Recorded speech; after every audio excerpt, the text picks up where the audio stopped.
ఉత్తరాంధ్ర చరిత్రను పలికించే నేల, సంస్కృతి, విద్య, సంగీతం, ఆధ్యాత్మికత కలిసిన మహానగరం. ఇక్కడి మహారాజా కళాశాల జ్ఞానదీప్తులను వెలిగించింది. ప్రజల ఆవాసానికి జీవనాడిగా నిలిచిన పెద్ద చెరువు, కాలానికి సాక్ష్యంగా నిలిచిన ఘంటస్తంభం, రాజవంశాల వైభవాన్ని ప్రతిబింబించే కోట, ఇవన్నీ ఈ నేల గొప్పతనాన్ని నేటికీ చెబుతున్నాయి. భక్తి శక్తికి ప్రతీకగా నిలిచే పైడితల్లి అమ్మవారి జాతర, ప్రకృతి మహిమను ప్రతిబింబించే తాటిపూడి రిజర్వాయర్, ఆధ్యాత్మిక కాంతిని ప్రసరించే రామతీర్థం, కుమిలి దేవాలయం, ఇవన్నీ కలగలిసిన చారిత్రక నగరమే విజయనగరం.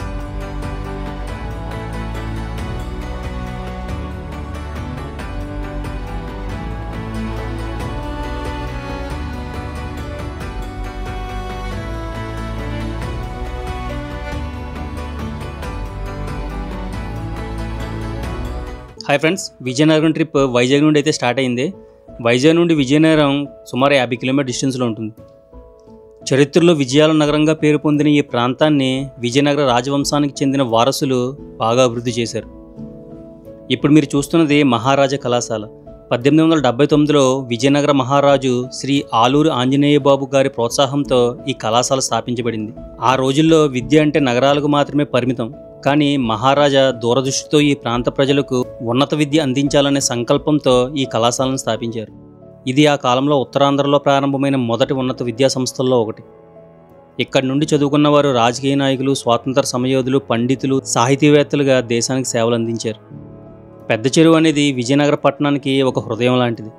పట్టణానికి మధ్యలో విస్తారంగా కనిపించే ఈ పెద్ద చెరువు శతాబ్దాల క్రితమే నిర్మించబడింది. ప్రజల నీటి అవసరాలు తీర్చడానికి మహారాజుల కాలంలో దీన్ని తవ్వించారు. ఈ చెరువు వల్లే విజయనగరంలో పంటలు పుష్కలంగా పండేవి, తాగునీరు లభించేది, జీవనాధారం కొనసాగేది. ఇప్పుడు పెద్ద చెరువు పర్యాటకులకు ఒక ఆకర్షణీయమైన ప్రదేశం. విశాలమైన నీటి విస్తీర్ణం చూసిన వారిని చాలా ఆకట్టుకుంటుంది. కాలక్రమేణా ఈ పెద్ద చెరువు కాలుష్యం బారిన పడుతుంది.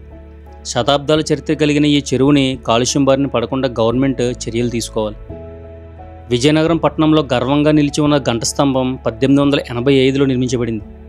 ఇది బ్రిటిష్ పాలనా కాలంలో విజయనగర మహారాజులైన వారు లండన్లోని బిగ్ బెన్ ఇన్స్పిరేషన్తో నిర్మించారు. అప్పట్లో గడియారం గంటల శబ్దం ద్వారా పట్టణ ప్రజలకు సమయాన్ని తెలియజేసే ముఖ్య కేంద్రంగా ఇది ఉపయోగపడేది. విజయనగరం చరిత్రలో అద్భుతంగా నిలిచిన కోట ఈ ప్రాంత సంస్కృతికి ప్రతీక.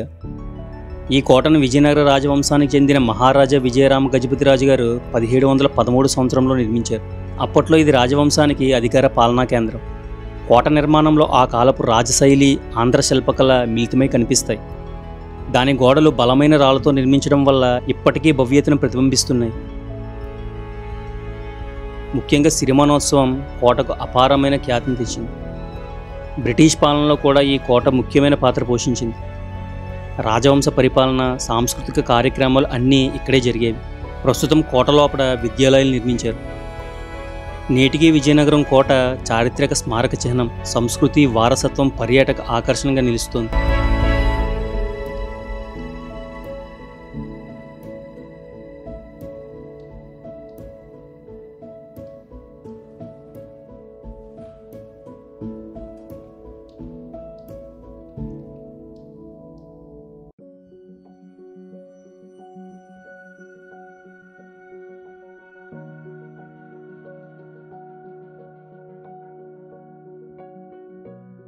రాముడి ధనస్సు ఆకారంలో నిర్మించిన ఈ రామనారాయణ ఆలయం గురించి అందరూ తెలుసుకోవాలి.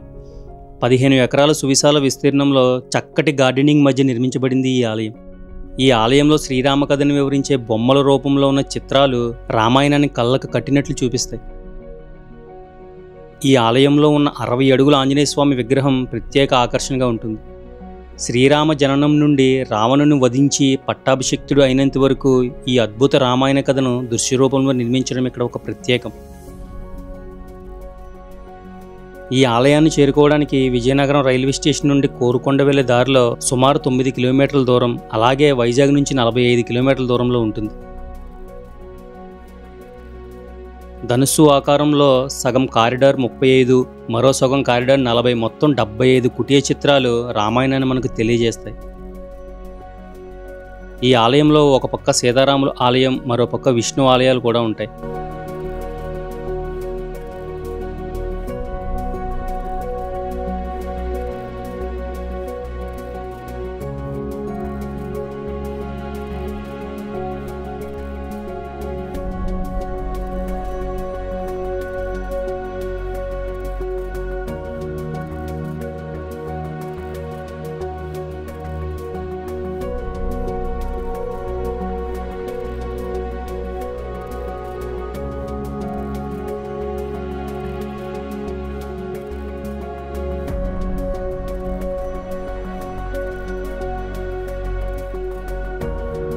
విజయనగర రైల్వే స్టేషన్కి చారిత్రక ప్రాధాన్యం ఉంది.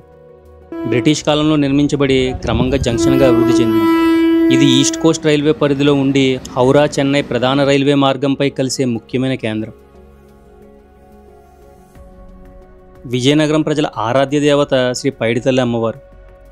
ఈ అమ్మవారి దేవస్థానం పట్టణానికి ఆధ్యాత్మికత, భక్తి విశ్వాసాలకు కేంద్ర బిందువుగా నిలుస్తుంది. కథనం ప్రకారం మహారాజుల కాలంలో పైడితల్లి అమ్మవారు విజయనగరాన్ని కాపాడే దేవతగా అవతరించారు. అప్పటి నుండి ప్రతి సంవత్సరం జరిగే జాతర విజయనగరం ప్రత్యేకతగా మారింది. ముఖ్యంగా సిరిమానోత్సవం పైడితల్లి అమ్మవారి జాతరలో అత్యంత ముఖ్యమైన వేడుక.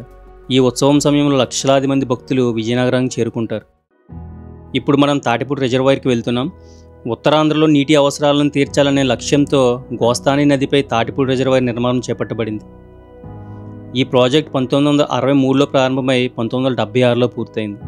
విజయనగరం జిల్లా తాటిపూడి గ్రామం వద్ద నిర్మించబడిన ఈ ఆనకట్ట ద్వారా సుమారు 15,000 ఎకరాలకు పైగా భూమికి సాగునీరు అందుతుంది. అంతేకాదు విశాఖపట్నం నగరానికి తాగునీరు సరఫరా చేయడంలో కూడా ఇది కీలక పాత్ర పోషిస్తుంది. తాటిపూడి రిజర్వాయర్ కేవలం నీటి వనరే కాదు, ప్రకృతి ప్రేమికులకు, పర్యాటకులకు ఒక ఆకర్షణీయమైన ప్రదేశం. బోటింగ్, పిక్నిక్ స్పాట్స్, ఫోటోగ్రఫీ వంటి అనుభవాలు పర్యాటకులను ఆకట్టుకుంటాయి.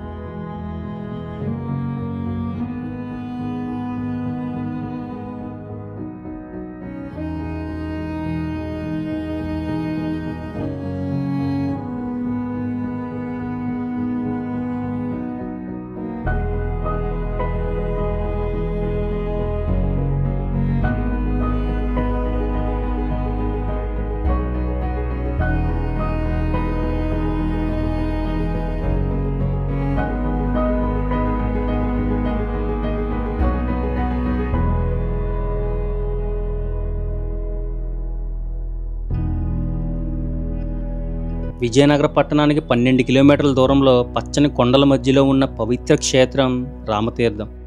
వెళ్తున్న దారిలో ఉన్న లొకేషన్స్ అన్నీ ఎక్స్ట్రాడినరీగా ఉంటాయి. శ్రీరాముడు, సీతమ్మ, లక్ష్మణులు వనవాస కాలంలో ఇక్కడ నివసించారని పురాణాలు చెబుతున్నాయి. అందుకే ఈ స్థలానికి రామతీర్థం అని పేరు వచ్చింది. క్రీస్తు శకం 3వ శతాబ్దం నుండి 14వ శతాబ్దం వరకు ఈ ప్రాంతం జైన, బౌద్ధ, హిందూ సంస్కృతులకు కేంద్రంగా నిలిచింది. రామతీర్థం కొండలపై ఇప్పటికీ కనిపించే శిలాశాసనాలు, గుహలు, విగ్రహాలు, బౌద్ధ స్తూపాలు ఈ చరిత్రకు సాక్ష్యాలు.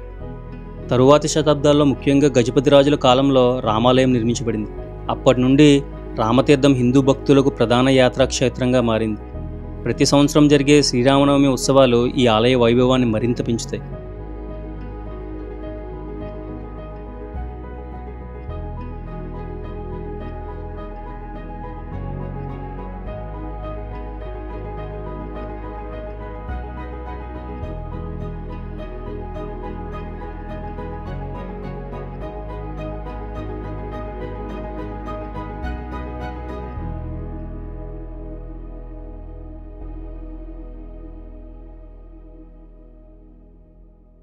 అక్కడి దగ్గరలో ఉన్న కుమిలి గ్రామం చారిత్రక ప్రాముఖ్యత కలిగిన ప్రదేశం.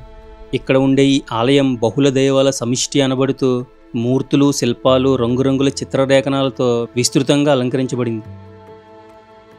దేవతల శ్రేణి వైవిధ్యభరితం అంటే శివుడు, గణపతి, కాళికాదేవి, నవగ్రహాలు, సత్యనారాయణ స్వామి, వెంకటేశ్వరుడు, ఆంజనేయుడు, వేణుగోపాలస్వామి, సీతారామ, రాధారామ ఈ మొత్తం సముదాయం ఒకే స్థలంలో అందరికీ గుర్తుండే ప్రత్యేకత. ఈ ఆలయం కేవలం హిందూ దేవాలయమే కాకుండా ఇస్లాం అండ్ క్రైస్తవ విశ్వాసాలకు కూడా అన్వయించి ఉంటుంది. వారి ప్రతీకలు, అక్షరాలు, స్థానాలు కూడా ఆలయ పరిధిలో ఉన్నాయి. ఇది అన్ని మతాల పరస్పర ఐక్యతకు, దేశభక్తికి ఒక ప్రతీకగా నిలిచింది. ఆలయం ద్వారం దగ్గర భారతీయ తహలకాల జానపద నాయకుల శిల్పాలు కూడా ఉన్నాయి.